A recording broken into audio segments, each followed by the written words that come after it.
দিতে হবে। আর তারপর দুধের মতো এরকম কালার হয়ে যাবে।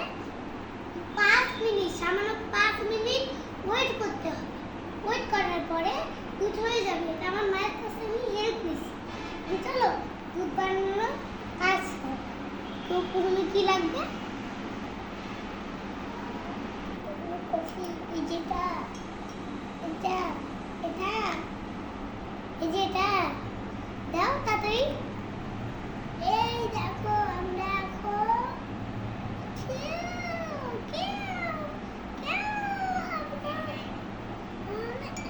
আরো হচ্ছে হচ্ছে এই যে এই যে এই যে এই যে এই যে এই যে হয়েছে হয়েছে হয়েছে হয়েছে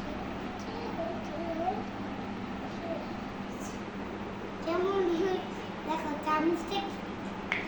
চামচটা দেখতে কেমন হয়ে গেছে। চলো এবার আমরা চিনি দিব। চলো চিনি দেওয়া যাক। আরে একটু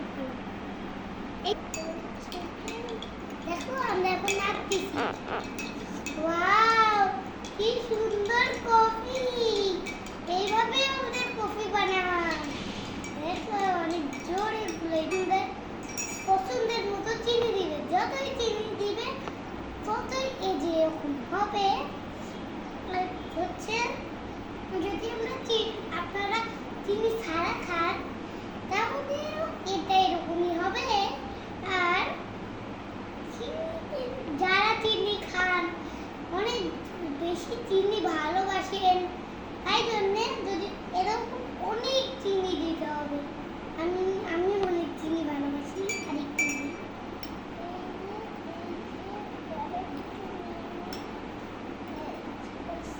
আর একটু দিয়ে গোলা খুব মিষ্টি হবে। একটু দেখি এটা কেমন।